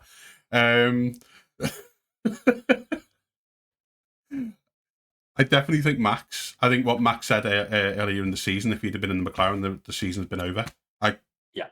Completely. I don't think anybody in the same car with Max can live with him. I don't. He is that once in a generation. And scary thing, I don't think we've seen his prime. Right? No, I think you're right there. And I think Oscar. Yeah, second. I think you could run Max close for a lot of a full season, but you'd definitely see Max stretch his legs and get out. Yeah. But I do think Lando's got more about him than Russell. I do think. I think up until we'll come. I'll come to it like later. I won't say it now, but I think previous seasons Lando's been a bit too hard on himself. Yes, he has. Yeah. But this season, I think he's shown a lot of maturity, and he's used his emotions in such a way that between him and George, I think he'd have more control over that and get more out of the car and direct it a bit more. I think George is quick. I think George is very, very quick. But I think Lando edges him. Maybe. But definitely Max at top. But it just depends whether Russell's been forecasted, you see. Yeah, I mean, if he's been forecast third place, who am I to argue? Well, there you go. Who am I to argue? But that does bring us swiftly on to first place in the constructors, McLaren. Papaya rules, baby. Oh man, I'm so sick of that, I tell you. I've actually got the dictionary definition of it here. And it's... What is it, ridiculous? No, it's however Zach feels. Oh, nice. I mean, yeah, that's it. The thing is, man, it's so frustrating because McLaren came out this year. We knew they had the best car. Mm-hmm. It was a rocket ship. The thing is, not only was it quick, it handles its tires absolutely amazing, and it was reliable. Yeah, it was so reliable. It was unbelievable. Now, the whole Papaya rules thing, for me, it ruined it. It really did. Because if you're going to say, we're going to let our drivers race for the whole season, and whoever comes out on top comes out on top. Well, in that case, Papaya rules should just be, do us a favour, don't hit each other off the road. Yeah. Right? It's not hard to work out. But then when you're going through the season and it's, I mean, they both did it. I'm not just blaming Lando for this. They both did it just as much to each other. But asking Lando, okay, well, who should we pit first, Lando? You or Piastri? Oh, let Piastri pit first. And then when you have a slow pit stop, whinging over the radio going, oh, Daddy Zach, I had a slow pit stop. Can you let me through, please? And you think, no, hold on a minute. Do you know what I mean? You're like, you chose that strategy. If the team chose it, I completely understand. Yeah. If they gave Piastri preferential treatment and all that, fine, I get it. But to start doing all that, I mean, it's the same. Piastri did it in Silverstone when he brake checked Max under the safety car and then went, well, I don't think that was fair. Can we swap back, please? No. No, you can't. Yeah. Don't be so stupid. And it just... for what should have been McLaren's finest hour, they didn't need any of these Papaya rules. That's the problem. They didn't need it. And I think it made them look weaker than what they actually were. They did an amazing job. They finished 363 or 64 points ahead of Mercedes. And instead of going, wow, we're going, what the hell? Yeah, exactly. Yeah. And I mean, my hot take, I don't mind admitting that I was wrong at all. My hot take with the whole Monza thing, and somebody put on social media, was like, oh, what's your hot take from this race, from Monza?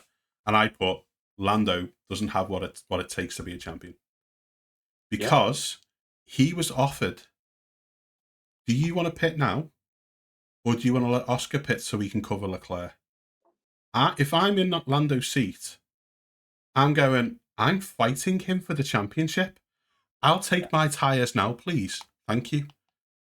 And then I pit, and then I'm out. You don't go, oh yeah, let him cover. I'd be like, let Leclerc get all over him. I want my tyres, and I want to get out. I'm not risking an undercut. That was my hot take from that. And I'll eat my words. I was wrong. He pulled it out at the end of the season. But I think you're exactly right. I mean, you made the call. You were offered the tyres, the pit strategy. You were offered it all. Unfortunately, your pit stop screwed up. You should have got your head down and just chased Oscar down. And then again, like Silverstone. But then it was because he's done that, I'm going to do that. Because they've done that, I'm going to ask for this. And then the whole, there was contact at Saudi, and like, oh, well, now Norris has got repercussions for the rest of the season. And then you get to Texas and like, oh, well, no one's getting repercussions anymore because Piastri took them both. And you're like, just shut up. Yeah. Like, I'm sorry to do this because we had to go at Ferrari for it, but just shut up and race. Yeah. Yeah, no, that is exactly it. That's part of the problem, though, isn't it? And and the problem is then you get like, and you're always going to get this because it's not just a sport of teams; it's a sport of drivers, and people don't just support teams; they support drivers. Yeah, So of you're going to course. get Piastri fans going, "Oh, it was stolen because they favoured Lando," and you're going to get Lando fans going, "Oh, but that was stolen from him because they favoured Piastri." And you're like, and No, instead of just saying like, "What a season! What an absolute rocket ship of a car! yeah, What brilliant yeah, exactly. drivers!" We're sitting here going, "Well, yeah, they got the drivers, they got the constructors, but what the hell are papaya rules? Yeah, exactly. Who's got that book?" Yeah. Uh, uh, uh, Hopefully, anyone that has burnt it by now. yeah, But if I I hear think one mention of it next season,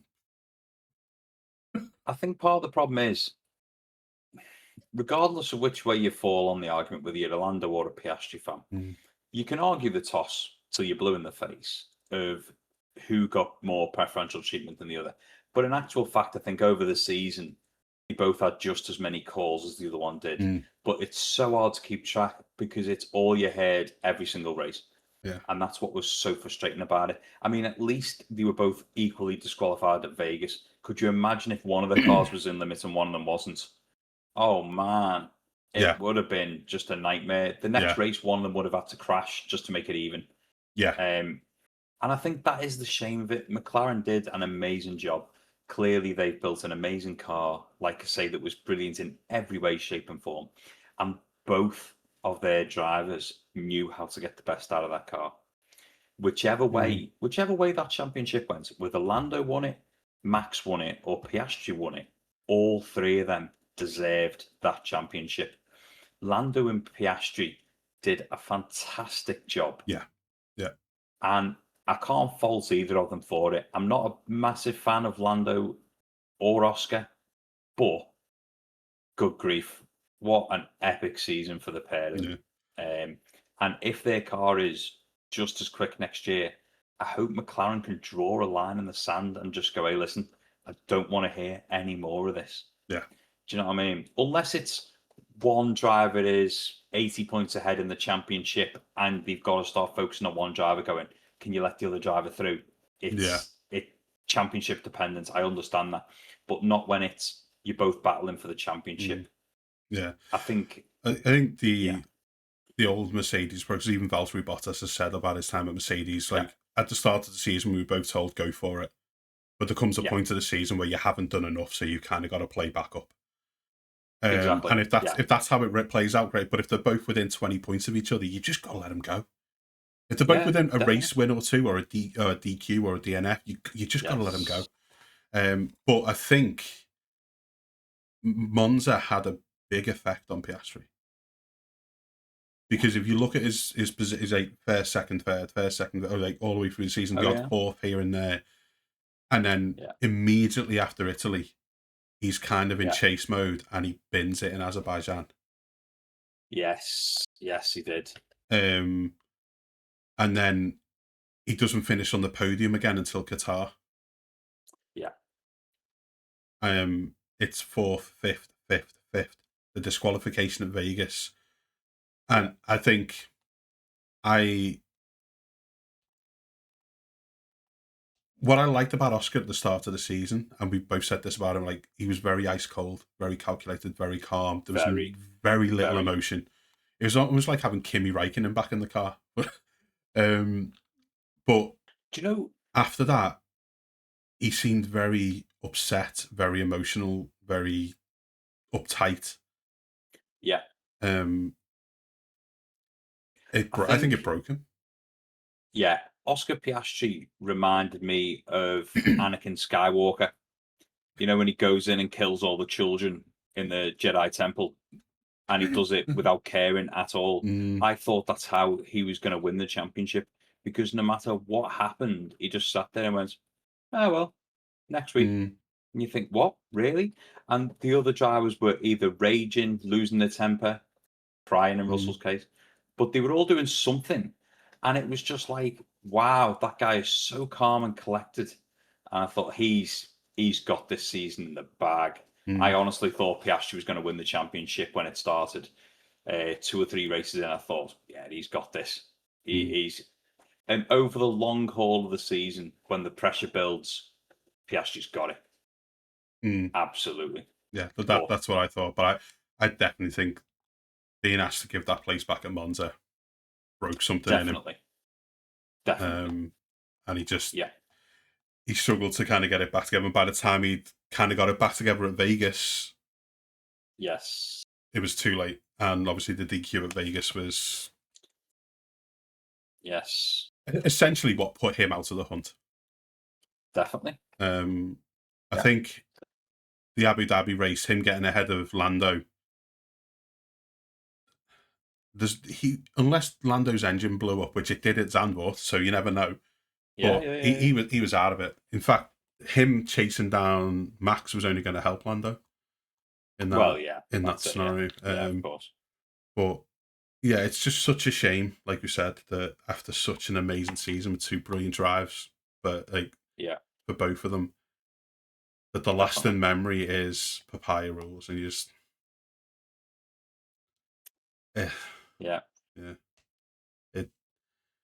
it's crazy. I'm made up for Lando that he got his win, that he got his first championship. Definitely. Made up for him. Congrats to him. But as you said, any of those 3 would have deserved it at the end of the season. Yes, the way it had gone, and the way Max brought it back so much, and like the last stretch, just incredible. Yeah. It was a good season. I think overall it was a good season. I think a lot of the action, as you said at the start, was midfield. It was great to see a lot of the drivers getting stuck in. Great to see some drivers getting some recognition throughout the season, and some good races, some races that shouldn't be on the calendar. Monaco. We'll ignore that one. But that does very, very quickly bring us to something. The artificial enjoyment of Monaco and of, was it Qatar? Well, Qatar was the tyre limit, wasn't it, for 25 laps? Yeah. Which was entertaining just to watch McLaren fail while all the other teams realised they can do math better than McLaren. I think that part of the problem with Qatar is it is one of those tracks. It's very high wear. It's the temperatures, and that wasn't the tyre manufacturer trying to make it more exciting. They were just trying to go, hey, listen, we're not sure about this. 25 laps. Whether or not that was in the background to try and make it more exciting, but they put it down as a safety thing. Yeah, so I'll take them at the word at that. I kind of don't, because they didn't take the hardest compound. No, they didn't. If it's a safety issue, take the hardest compound. Don't take the compound that's going to thing you up a little bit easier, and then go, it's a safety issue. You've got plenty of time to address that. True. But that's just my own personal kind of take on it. It did make for a very entertaining race, though. It did. And which when Zach realised he couldn't count. Yeah, well, papaya rules bit them in the backside there, didn't it? Because Piastri got past the point where he could pit. They didn't let Lando pit to make it fair. Yeah. I mean, but then Monaco, you've got to pit twice. Monaco. Do you know, I don't honestly think there is a way they could improve Monaco. They could. I don't even know. I don't know any way they could improve it. The 2 pit stop thing was just ridiculous. It was absolutely ludicrous. There is 0 chance of overtaking at Monaco. Maybe sometimes a miracle happens. It's very rare. It's just a boring race. Yeah. I mean, the cars are too big. Way? Yeah, but is there no way they could alter that track slightly? Put in an extra bit of road? What? You know what I mean? Come out of the tunnel, left hand into the water. I mean, just... Well, yeah. Do like a Hot Wheels track. Yeah. But no, haven't said that, right? Haven't said that. In all seriousness, go through the tunnel, down the hill, and then you got the chicane, haven't you? Yeah. Well, instead of having the chicane, why couldn't that be one long DRS straight? Not that it's DRS anymore, but why couldn't that be Mm, one long overtaking straight out the tunnel, right down to that far corner? yeah, it would Because at actually least you give maybe a get some genuine overtaking. overtaking spot. But I think Yeah, asking them to do 2 pit stops was basically just saying, let's hope somebody messes one up. yeah, basically, yeah, The cars are too big. yeah, You can't overtake. Daniel Ricciardo showed the other year that you can be on 50% power and you can still win because no one can get past yeah, you. It's there because it's Monaco. yeah, And, it's, well, you can't have F1 without Monaco, just like you can't have F1 without Ferrari. I'm sorry, you can have F1 without both, actually, if yeah, you wanted to. But it just needs to go. It's trying artificial ways to make the race more exciting should tell you yeah. that it shouldn't be there. Um, but The only way you're who going are to we make that but the more viewing interesting. audience? Well, yeah, but the only way you're going to make that race more interesting is if you turn it into like either Crash Team Racing or Mario Kart, and they start throwing bananas or putting poisons down on the track. But apart from that, I honestly can't see how they can improve that No, race. I And don't. that's part of the other problem I'm finding at the moment with F1. And it's purely that, all right, coming into 2026, and I know we'll cover this in another video, but every year or every regulation change, they're saying, we're going to change the cars to make it so they can get closer to each other and they can overtake each other more and they can race more and all this. And they give us all this spiel. And then every time they get close to each other, that's a 5-second penalty. How dare you look at overtaking that driver? And I'm just like, oh Mm, no. Don't get me wrong. I don't want to see it where drivers are just barging into each other, bumping each other off the road on mm, purpose. I don't want to see any of that. But what I hate is whenever you get these, let's have a look on the tablet, and they just bring out a TV and go, well, this wing mirror was in line with this bit of invisible yeah, paint on the track. And yeah. I just think, Oh, no, he wasn't quite you far enough can't. inside his ingrown toenail to be able to get through. Yeah, exactly. It's like, oh, it's got to Oh, be. I can never keep track. It's like it's got to be wheel to mirror, then it's got to be wheel to front wheel to rear wheel, and I just think if you're mm, going to penalise a driver every single time they go for the overtake, mm, what's the point? You may as well make the cars 5 meters wide and 40 foot long. You may as well, yeah, yeah. because at the end of the day, you're not allowing them to race. No, Fair play, they've got to keep it clean, no problem. mm, But if you want to stop people doing, it's the same as if me and you spoke about this plenty of times. yeah, If you want to make it so that people don't do track limits, easy, put down gravel traps. yeah, Even like the ones in Qatar where it's only short little gravel traps, but it ruins your floor. yeah. Nobody will be going off the track. I can tell you that for nothing because they won't want to be in the gravel. Mm, Nobody will risk taking the grass. yeah. They also won't dive bomb into a corner thinking, well, if he pushes me off, I'll just take the exit road. Yeah. You'll be in the gravel. Yeah.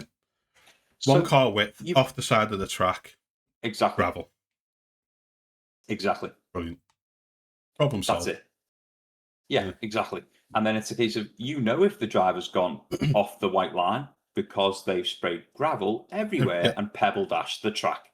Yeah. It's not hard. No. You can see it a mile off. Mm, But that's part of the biggest frustration with, especially when we've been watching it this season, and even in previous seasons. It's not just separate to this mm, season.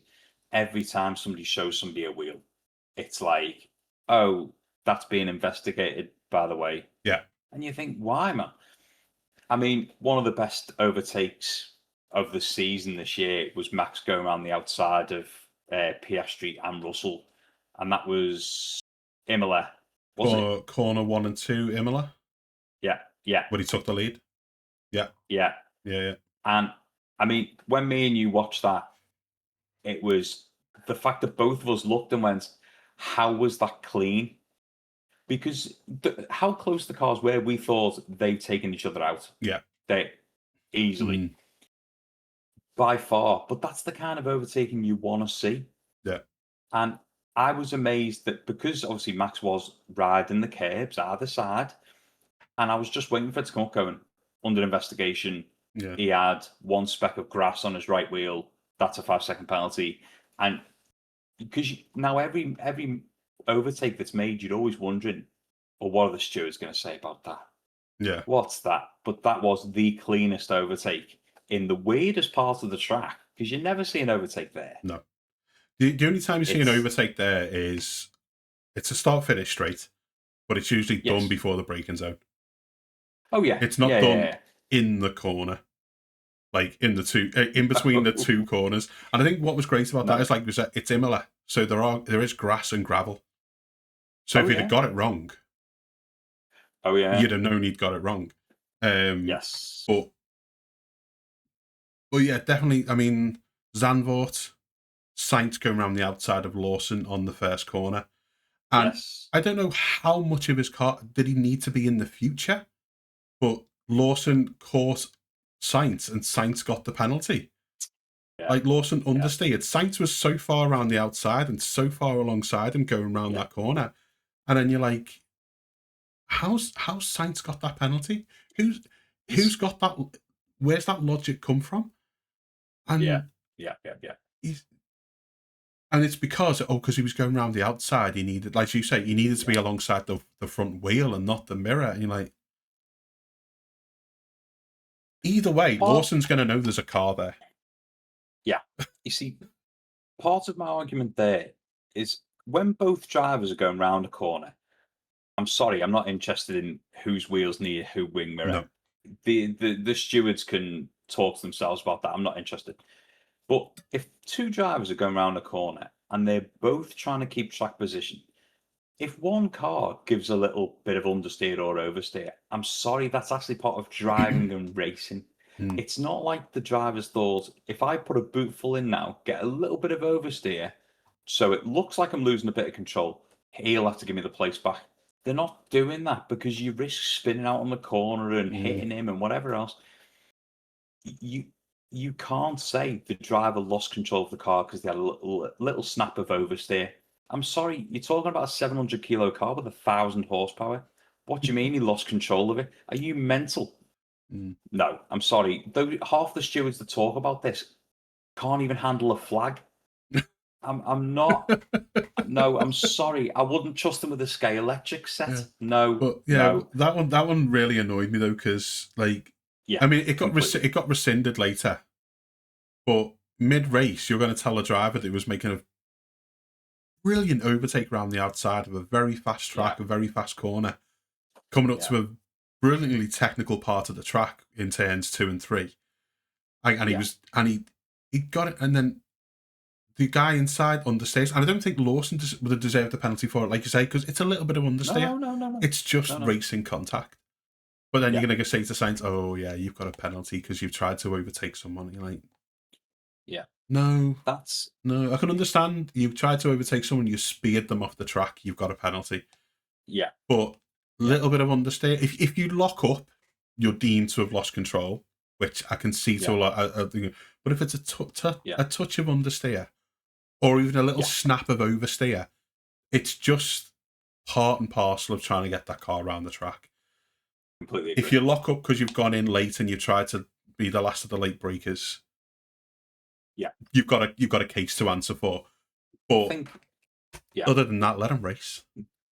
Yeah, the only other one that's been frustrating, and we've said this every year as well, is if something happens within, say you've got a 50-lap race. If something happens within the first 40 laps of that 50-lap race, don't you dare put on the screen, we'll investigate it after the race. Yeah. I'm sorry, no. It's things that happen. You end up with things that happen in the first 3 laps and they go, investigation after the race. I'm sorry, why? What are you doing for the rest of the race? And how dare you not give me an answer now? Ordering Because snacks. you end up. Yeah, exactly. And you just think, what are you playing at? Mm. Just do your job. And it's not like it was a complicated instance. Normally, it'll be something very straightforward. And you think, why do you need till the end of the race to do this? Mm. That is so frustrating. If it's in the last couple of laps of the race, I get it. Fine. Yeah. But not when it's in the first half of the race. No. You got plenty of time. You've got nearly 2 hours to go through it. Yeah. Get it dusted. Stop eating sandwiches. Yeah. Get on with your job. I've had enough. It's so frustrating. You've alluded to it. We are going to have a what we'd like to see segment of a future podcast, rule wise and everything else, aren't we? We're going to go into that. We're going to do what lies ahead in 2026. We're going to have a what we'd like to see personally. So we will definitely go into stewards, rules, all that kind of stuff.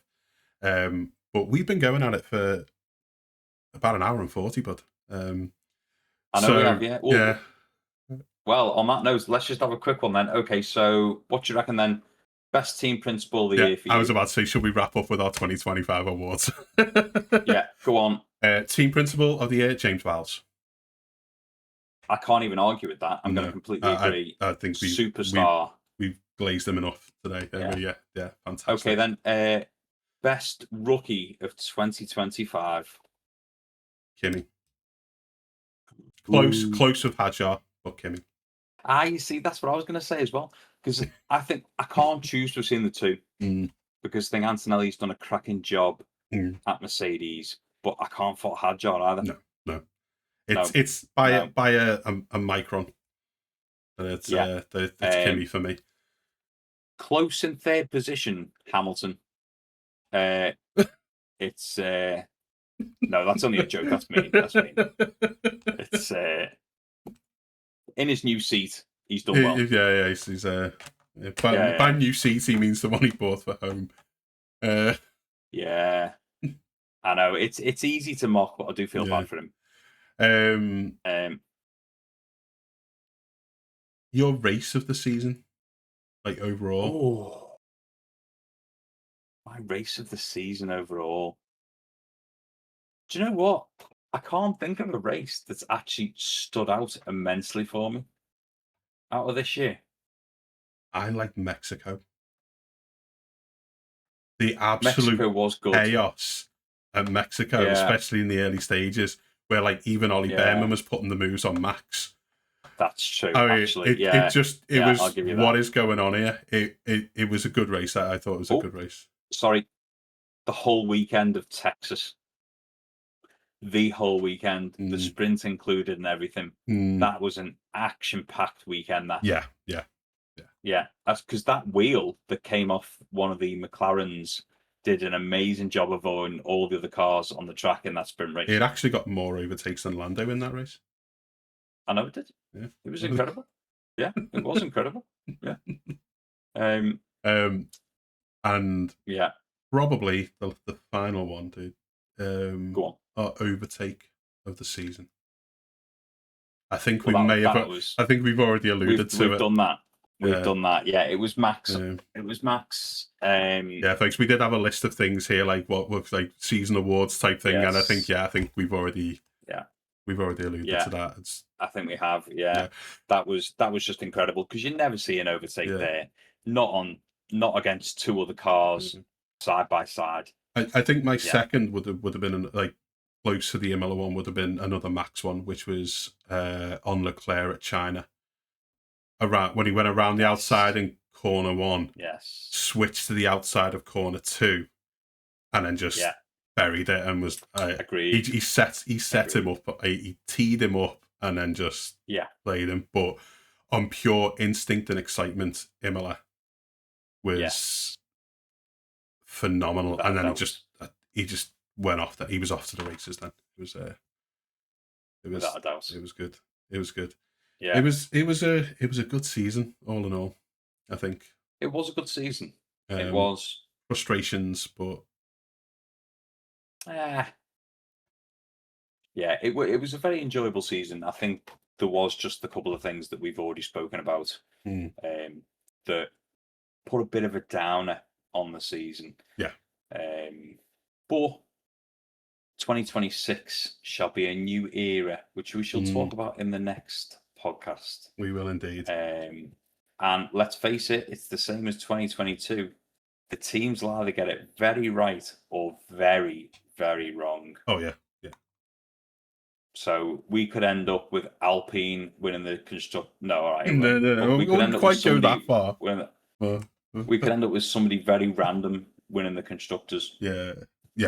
Oh yeah, because this season means nothing going into next season. No, Absolutely nothing, with a full set of regs and car changes, the whole lot, completely, Yeah. completely. blank slate. But I do think it is time to end there. Yeah.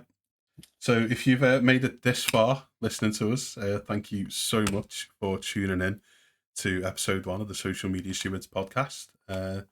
Our 2025 season review is complete. Yeah. If you've got any thoughts, anything you'd like to kind of comment on, any critiques, anything we've said that you either completely disagree with or you kind of want to back one of us up on, do leave it in the comments for us.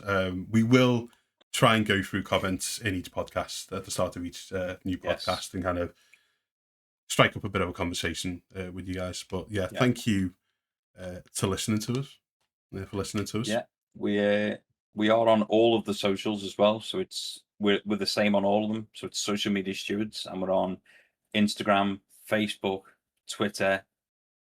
Where else? I've lost it now. Twitch. Yeah, we're Twitch, just in case we decide to do Did these I say live. YouTube? I can't remember. I mean, if you're watching this now, you're on YouTube.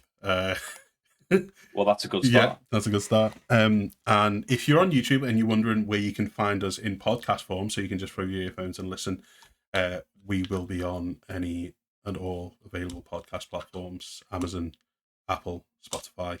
Yep. If there's any that we've missed out, let us know if they're your preferred platform, and we'll see what we can do. But until next time, thanks for listening to us. Take care of yourself. Goodbye.